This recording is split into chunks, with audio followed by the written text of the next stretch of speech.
Hey everyone, and welcome to this Marvel Snap Beginner's Guide on the best early card combos in Marvel Snap. And in this Beginner's Guide, I'll be taking you through the fundamental early combos that involve pool 1 and 2 cards that you'll be interacting with as you start your journey in Marvel Snap. And this is actually pretty fun because card combos can be an incredibly powerful way to get an advantage over your opponent. And by understanding these combos in advance, you're going to be able to deck build around them and basically take advantage of the pool of cards that you have relatively early on. And with that being said, at the end of this video, I'll be doing the best pool 3 card combos, so be sure to check for that at the end. Regardless, there are some combos that are really straightforward to set up, others require some planning in advance with locations and whatnot, but regardless, all the pool 1 and 2 combos we'll be discussing today are relatively straightforward to pull off, provided that you've unlocked the cards. And if you don't have all the cards right away, you'll unlock them within a few hours of playing. The first thing we need to do here is we need to understand that there are cards that counter combos. The first being Rogue, who steals an ongoing ability. Enchantress will negate all ongoing abilities on reveal. Baron will force your opponent, or you, depending on who plays the card, to draw a card, and it's going to cost 6. That can destroy a combo. Armor prevents any destroy combos from happening because she will prevent any card from being destroyed in that area. And Cosmo destroys combos by not allowing on reveal effects to happen at a location. So you have to bear in mind that there are cards that do counter combos. So when you see these cards being played, you have to be very cognizant that it might actually disrupt your play. The first combo we need to talk about is one of the first ones you can pull off, and that is the Ant-Man Squirrel Girl in Armor combo. What's awesome about this here is that Squirrel Girl really helps you to zoo out really wide. You only have 4 spots in any given location, and now you fill each one of them with one card. It's a weak squirrel. But Ant-Man, who benefits from having kind of a full location, will get a +3 because you got a squirrel. And then what you do is you throw armor on top of the Ant-Man. Because what happens is there's cards like Killmonger who absolutely destroys these types of setups, because Killmonger is going to destroy zoo decks because it destroys the Squirrel Girl and all the squirrels. It destroys Ant-Man, it destroys Sunspot, it destroys Yondu, destroys Iceman, pretty much any, it does. It destroys all 1-cost cards. And if the opponent's playing Killmonger, he likely has no or very few 1-cost cards of major effect. Whereas this deck revolves around having a zoo capability. So you want to make sure you do Squirrel Girl, Ant-Man, and armor into a lane so that your Ant-Man, who is going to be pretty powerful for a 1-cost, is protected by the armor itself. Because Ant-Man, you don't want to see him just get blown up by Killmonger, because that becomes an immediate retreat. The next combo is an extension to what we just spoke about here and actually can be used in the same deck, and that is a Squirrel Girl, Khazar, and Blue Marvel combo. Now, I will mention that I actually did a complete guide on this exact kind of deck called a Kazoo deck, so keep an eye out for that there. I'll even link it up above here because, that'll be super valuable. But regardless, Blue Marvel and Khazar, they both buff up all the 1-cost units. Khazar obviously buffs up the 1-cost, and then Blue Marvel buffs up everything by an additional 1. The interesting thing here is you also have an extension of Onslaught, who can also double the effect of both Khazar and Blue Marvel, but he comes later on, and that's what I feature in the deck. But regardless, you have to be very wary of Enchantress, who removes all ongoing abilities at a location. The reason why this is problematic is because both Blue Marvel's ongoing and Khazar's ongoing will be disrupted, providing you with significantly less value for your Squirrel Girls and your general wide board. And once again, Killmonger still being a problem as well. Now, this is one of my favorite combos in the entire game, one that I use very consistently deep into pool 3. And if I'm making a kind of try-hard deck, I often start with these 2 cards because they're just so damn good. And Angela into Nightcrawler. Basically, the way this works is even if you have Nightcrawler on turn 1, you can just play him on turn 1. That's whatever, right? You're playing on tempo.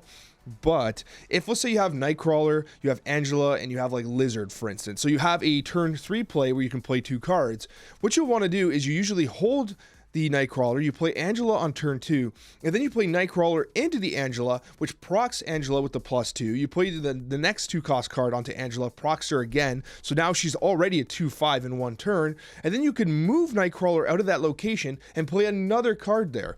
Remember, Angela's main weakness is that it's not even really a weakness, it's the reality, is that when she's played first, you can only play 3 additional cards there. With Nightcrawler, you can play 4 additional cards there because you can move Nightcrawler out and then another card can be played in that location. So that's why the Angela Nightcrawler combo is so important, because what it really does, it really makes it so that Angela gets significant value from a location and she can solo push a lane. That's why she's one of the absolute best cards in the game.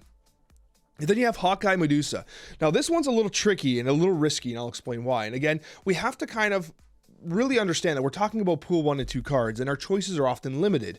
You're a brand new player, you're playing a game that, you have a massive collection you unlock, and you can't even reliably unlock too many cards at once. Yes, there's the token system, but you can't reliably unlock all these pool 3 cards, so you're going to be stuck with some pool 1 and 2 cards for a bit. And Hawkeye Medusa is a combination that works out super well with some location risk. What I mean by be wary of location risk is that the only way that this combination truly works is if you play Hawkeye into the middle lane. Now, why is that really problematic? Because if you have Hawkeye on turn 1, you actually don't know what the middle lane is. And if you get something like Jotunheim or something absolutely terrible, or like Sanctorum, like the Sanctum Sanctorum, where you can't even play a card there at all, Hawkeye, you can't even play Medusa to follow up, so it becomes a total disaster. So there is location risk. However, if the locations are kind of to your advantage, or just completely neutral, you end up dropping Hawkeye as a 1-1, you follow up with the Medusa as a 2-2, and they both proc in the mid lane, and you end up getting 7 total power in a turn, and 2 turns, I should say. Turn 1, turn 2, you have 7 power on the board in mid, which is insane. If you think about America Chavez being a 6 cost 9 power, you literally have, with 3 cost, 7 power with this combination. It's a huge tempo play. There is some location risk, but as I said, literally a massive tempo advantage if you play these cards in unison in mid, and it has to be mid, of course, because of Medusa.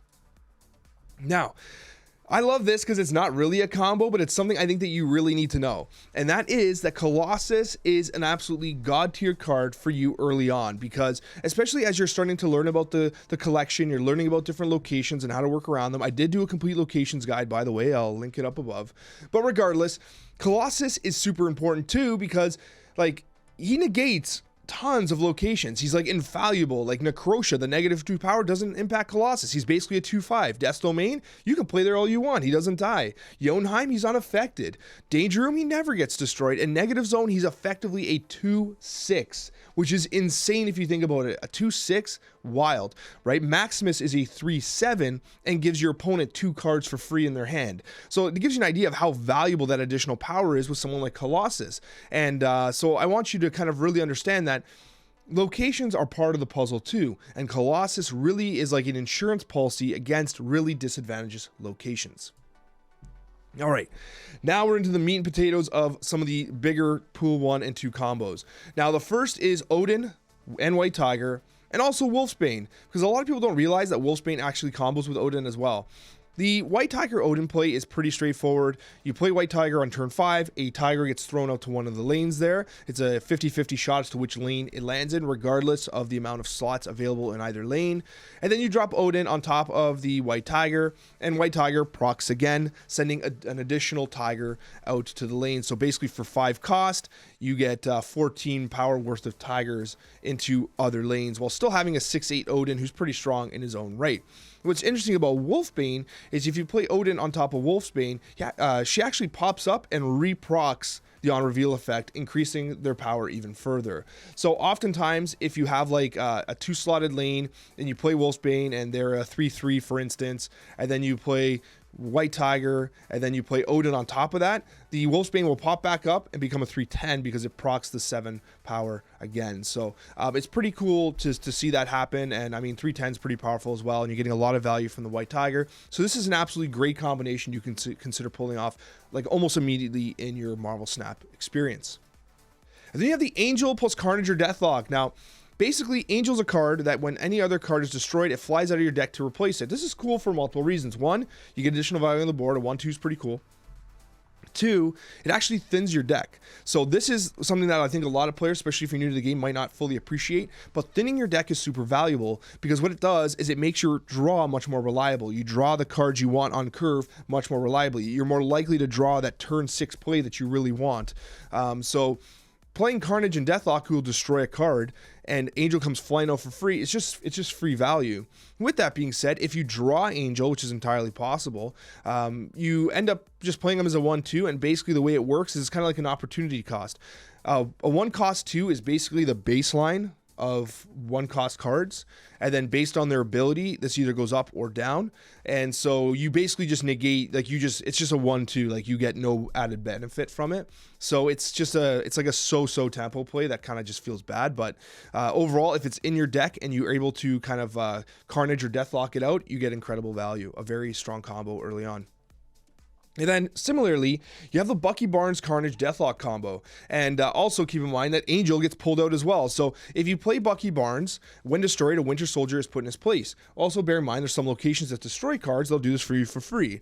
But regardless, you play Bucky Barnes, and then you play Carnage, for instance. Carnage eats the Bucky Barnes and gets the +2 because of it. But then also, Bucky Barnes disappears and gets Winter Soldier. So it becomes a huge tempo play on a destroyed deck. And Deathlock, again, can clear the location whatsoever. It actually has a 3/5, it's pretty strong. 2 under Maximus, who's the highest tempo 3-cost card currently in the game.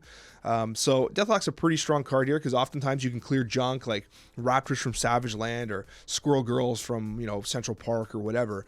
And Deathlock gives you that added space, and now you get the bonus of Bucky Barnes as well. It's a lot of tempo very early on. And then you have we're sticking with the destroy deck combinations here. And then you have the Nova. Nova's pretty interesting too, because Nova will actually proc and buff everybody. And that's really nice, because what happens is if you drop Carnage, you get the +2 from destroying Nova, and then you get the additional +1, as does every other card on the board. Unique to Nova is that Killmonger can actually target Nova from anywhere on the map, whereas Carnage and Deathlock have to be played into the location with Nova. If you have a strategy that revolves around just proccing Nova later on, like if you have Professor X locking down a lane or something like that, you can use Killmonger into a lane to forcibly kill Nova from afar, which will proc and then give everyone +1 across the board, which is pretty damn valuable if you consider that this is a 1/2, and 1 power across the board on someone like Blue Marvel is a 5-cost. So having a combination like this is pretty impactful, especially if your opponent doesn't expect it. Then we get the Forge, Mr. Sinister, and Multiple Man combos. So basically, Forge is one of these support cards that a lot of people kind of sleep on. It's a 2/1, which feels absolutely awful. And giving a +2 power, kind of like, because 2/3 is kind of the baseline for power with regards to a 2-cost, but Forge himself feels absolutely terrible. But the thing about this is you play an on-reveal +2 power, you're playing Mr. Sinister, and the clone has the identical power. So you're effectively a 2/6, or sorry, my math is terrible here. You're a 2/5 because you're proccing the +2 power twice, once on the main Mr. Sinister and the other one on the clone.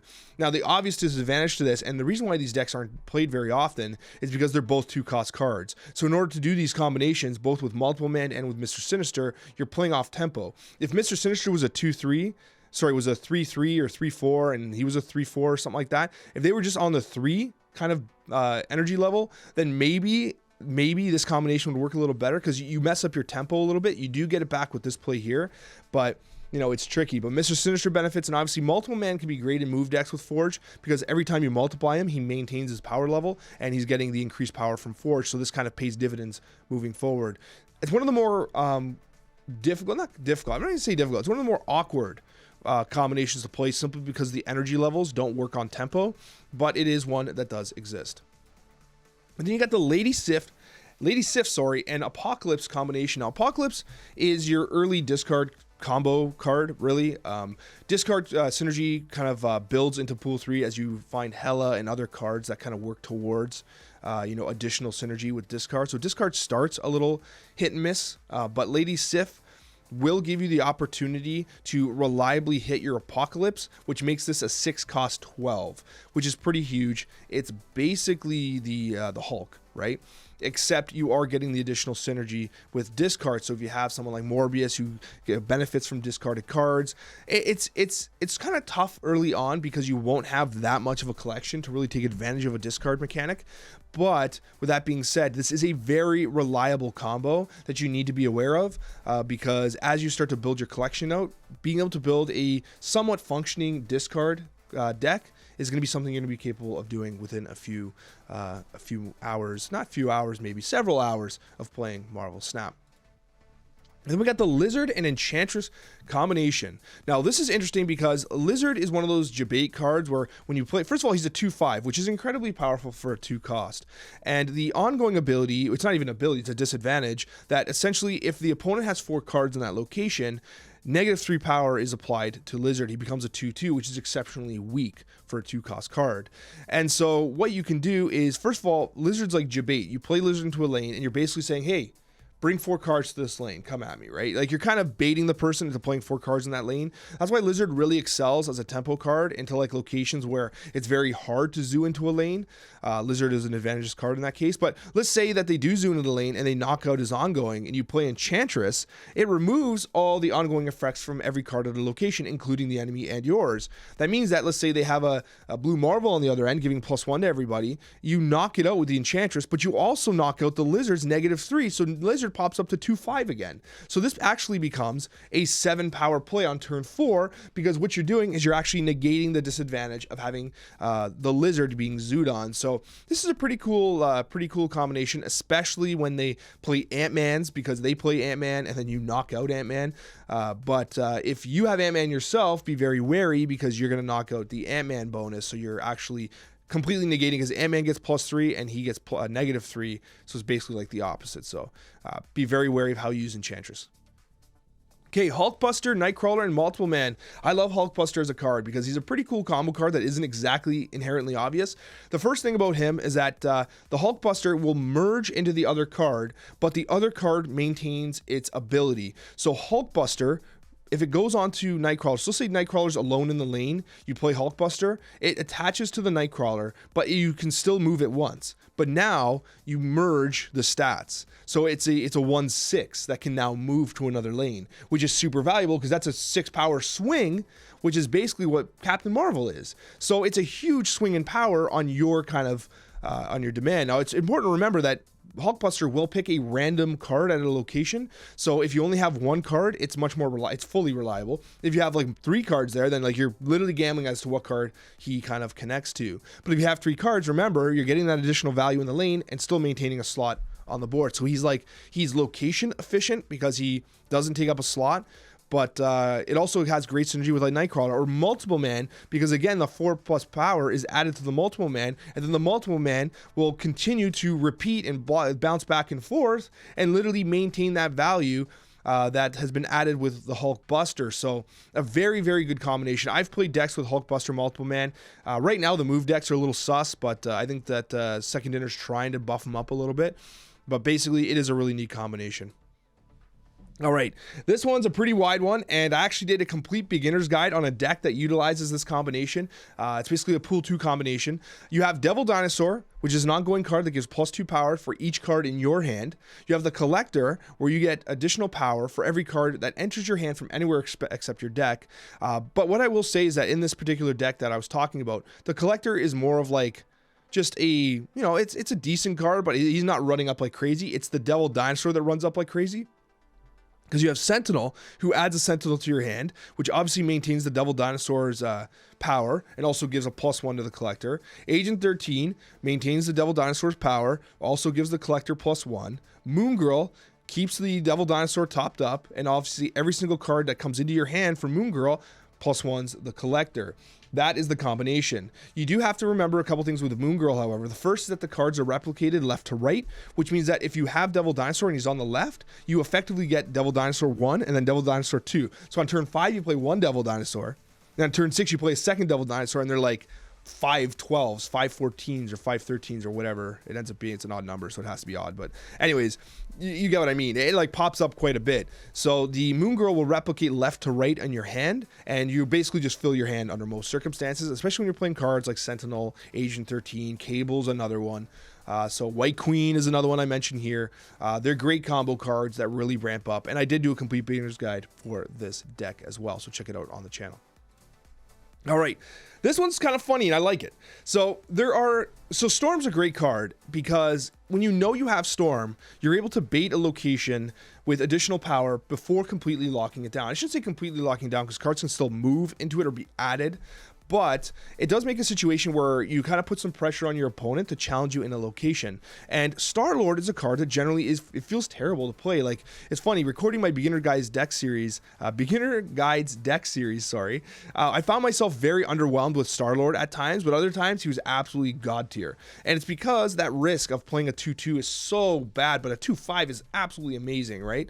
So the nice thing about Storm is that when you flood a location and that next turn is the last time someone can play there on turn 4, you can basically play Star-Lord as a 2 and then another 1-drop or another 2-drop, and you know they're going to be playing into that location because they want to contest it, or else they just lose that location. So Star-Lord's almost guaranteed to be a 2/5. And if it's not, then you more or less win a location unless they have some magic up their sleeve. But basically, it should bait an opposing play, proccing the Star-Lords +3. Now, as you move into pool 3, you get Drax that does the same. Juggernaut will basically knock the cards away to help secure the Storm lane. So there's a lot of synergy with Storm because it basically baits players into playing into that given location. All right, this is an absolutely god tier combo, and I know I sound like a bit like a broken record, but I did make a full beginner's guide on this deck too, and that is the Sunspot Infinite combination deck. It is extremely powerful, incredibly high tempo, but it is extremely predictable as well. And it'll be one of those decks that, like, you probably get beat by it once or twice, and then you very quickly learn to identify it when your opponent's playing it. Basically, the thing is, you get Sunspot out early, a 1/1, it's weak by 1 power, right? 1/2 is the standard. And then what happens is Sunspot allows you to curve effectively, because each time you don't spend energy, you get +1. So that's great, because even if you skip turn 5, for instance, to play the Infinite, because you have to skip turn 5. If you played a card here last turn, you can't play this. You skip turn 5, this becomes a 1/6. And that's assuming you haven't skipped anything else. So you got a 1/6 1-cost card and a 6/20 on turn 6. And usually it's played in conjunction with someone like Storm. You play Sunspot into the Storm location, and then even if they beat you initially, the pop-up on turn 5 helps you win with Sunspot in that location regardless.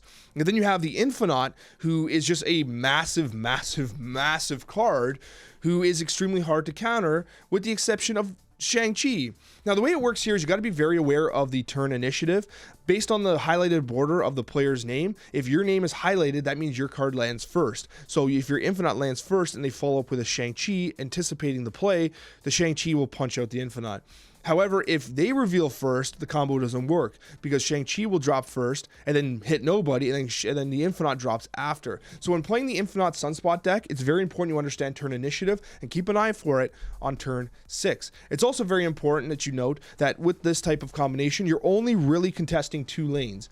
In Zoo decks, you're often contesting all 3, but with Sunspot and Infinite, you're really only contesting 2 because you simply do not have the wide enough board to win more than 2 lanes. And you shouldn't be trying to win more than 2 lanes with this deck anyway. You win 1 lane with Infinite, you win 1 lane with Sunspot, and that is it. We got Iron Fist and Vulture. This is actually pretty interesting. And again, we talked about how like Storm can be countered because it's a flooded location, but does not mean cards can't be added to it. And so Iron Fist can actually punch someone like Vulture into a location that's been flooded by Storm. And you don't actually see this combination all that often. And part of it's because it's the same thing that happened with Multiple Man. This is why I think that the move decks are going to be kind of rebalanced a bit, because you have Iron Fist as a 1 cost and Vulture as a 3 cost. So when you really play Iron Fist, like when is the proper tempo? Like these move decks always feel a little off tempo, which I think is what hurts them. But ultimately, it is a pretty cool card and pretty cool combination. You could even add Heimdall to this, but Heimdall is not a pool 1 or 2 card. But honestly, moving on +5 power is absolutely huge. That's a 3/8. That's absolutely ridiculous. Vulture is an incredibly powerful card when utilized correctly. And then you got Doctor Strange. Now, Doctor Strange is cool because basically with the Iron Fist and Vulture play, like this is kind of an extension of the move deck. And again, you can see how the powers are a little awkward a little bit. They're just not quite on tempo. But basically you Iron Fist the Vulture, he becomes a 3/8, and then you pull the Vulture with Doctor Strange on turn 4, and then what happens is he gets an additional +5, he becomes a 3/13, and he's absolutely massive, right? So that's kind of the combination with the move decks. But again, you have to be very cognizant of the idea that you're wasting mana the entire time. So that Sunspot's a good choice here, because every time you kind of miss the tempo, the Sunspot makes it up a little bit, right? He kind of keeps your tempo alive. But that's kind of the major risk of the move decks currently, but this is one of the combinations that is very strong when utilized correctly. Then you got Cloak and Vulture. This one is a little different because I complain about how the move decks are very low tempo. It just so happens that Cloak is a very high tempo card as a 2-cost 4. If you consider for a moment that Lizard is a 2-5 with a major disadvantage, you start to realize, and even Star-Lord's a 2-5 if he lands the guess on the location. 2-4 is actually really strong, and it's something that like the move decks really needed, and so Cloak's pretty cool, but of course it can be taken advantage of by both players, but pretty much no one's playing move decks, but whatever, I digress. It's technically an advantage to the opposing player as well, but you can move Vulture there. But again, the same situation happens. You have Cloak, you play him on 2, you play Vulture on 3, you can't move the Vulture in. It's like you have to play Vulture on 3, Cloak on 4 with another card, and then on 5, move the Vulture in. So you're seeing how the tempo is super awkward with these move decks, right? It's one of the major things that is problematic. And, Cloak, but is a high tempo card, but just the effect and utilization with Vulture requires a lot of practice. These move decks are very hard to pull off, but it's still a combination that is worth noting. All right, then you got Jubilee. Jubilee plus pretty much any big card.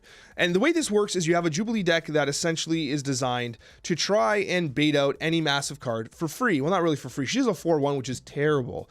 And the reason for this is because you play her. She's a 4-1. She occupies a slot on the board, which feels bad. But hopefully she pulls one of your large cards. If she lands Odin, for instance, she actually pulls a second card for free, which is pretty cool. The other side to this is America Chavez is an ideal card for Jubilee. The main reason for this is because it's guaranteed to be in your deck.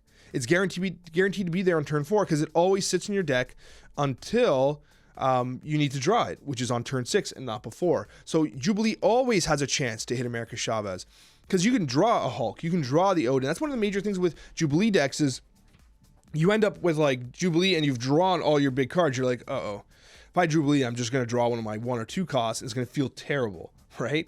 Because as a 4, she basically needs to pull out 5 power because 4/6 is kind of like the good drop, right, for a 4 power. So like you really need to at least gap 5 power, and at minimum Chavez is a good play, and then like Hulk's amazing, Odin's good, like, but if you pull Iceman as a 1/2, like you just feel terrible. So be very careful with Jubilee, and you have to build your deck around it. Be very aware of what's in your deck when you're using Jubilee. And that's it for this video. And as I mentioned before, the next video is immensely helpful because it's the best pool 3 card combos available to you in Marvel Snap. You got to watch it. Thank you so much for watching, and we'll see you in the next Marvel Snap Beginner's Guide.